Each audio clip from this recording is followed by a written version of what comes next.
വീണ്ടും വാർത്തകളിലേക്ക്. തിരുവനന്തപുരം മെഡിക്കൽ കോളേജിലെ പാർക്കിംഗ് പരിസരത്ത് നിന്ന് മാസം തികയാതെ പ്രസവിച്ച കുഞ്ഞിന്റെ മൃതദേഹം കണ്ടെത്തി. ആശുപത്രിയിലെ സുരക്ഷാ ജീവനക്കാരാണ് മൃതദേഹം കണ്ടെത്തിയത്. മൃതദേഹം മോർച്ചറിയിലേക്ക് മാറ്റി. വിവരങ്ങളുമായി ആഷിഖ് റഹ്മാനാണ് ചേരുന്നത്. ആഷിഖ്, ചെറിയ കുട്ടിയുടെ മൃതദേഹം എന്നാണ് മനസ്സിലാക്കുന്നത്. ഇതിന് പിന്നിൽ ആരാണ് ഈ കുട്ടിയുടെ മൃതദേഹം അവിടെ ഉപേക്ഷിച്ചത് എന്ന് മനസ്സിലായ CCTV ദൃശ്യങ്ങളടക്കം പരിശോധിച്ചോ?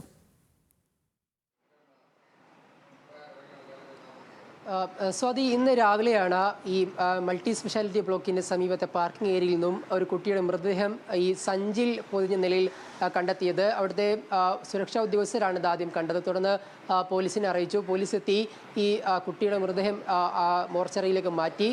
ഇപ്പോൾ നമുക്ക് ലഭിക്കുന്ന വിവരപ്രകാരം ഈ കുട്ടിയുടെ ആന്തരിക അവയവങ്ങളൊന്നും ഈ കുട്ടിക്കില്ല. അത് ഒരുപക്ഷെ മെഡിക്കൽ കോളേജിലെ വിദ്യാർത്ഥികൾക്ക് പഠിക്കാൻ നൽകിയ മൃതദേഹമാണെന്നാണ് നമുക്ക് പ്രാഥമികമായി ഇപ്പോൾ മനസ്സിലാക്കുന്നത്. പോലീസും അങ്ങനെയാണ് വിലയിരുത്തുന്നത്. കാരണം ഇത്തരത്തിൽ അതിന് സമീപത്തെ ഒരു SID ആശുപത്രി ഉണ്ട്. ആ SID ആശുപത്രിയിൽ നിന്ന് പ്രസവത്തിന് ശേഷം ആരെങ്കിലും കുട്ടിയെ ഉപേക്ഷിച്ചതാണോ എന്നാണ് ആദ്യം സംശയിച്ചിരുന്നത്. പക്ഷേ ഇപ്പോൾ പരിശോധിച്ച സമയത്താണ് ഈ കുട്ടിക്ക് ഇന്റേണൽ ഓർഗൻസ് ഇല്ല എന്നൊരു കാര്യം ഇപ്പോൾ പോലീസ് മനസ്സിലാക്കിയിട്ടുള്ളത്. ഇത് മെഡിക്കൽ കോളേജ് വിദ്യാർത്ഥികൾക്ക് ഒരുപക്ഷെ പഠിക്കാൻ നൽകിയതായിരിക്കാം എന്നൊരു കാര്യമാണ് പോലീസ് അനുമാനിക്കുന്നത്. എന്നാലും ആ വിഷയത്തിൽ അന്വേഷണം പുരോഗമിക്കുന്നുണ്ട്.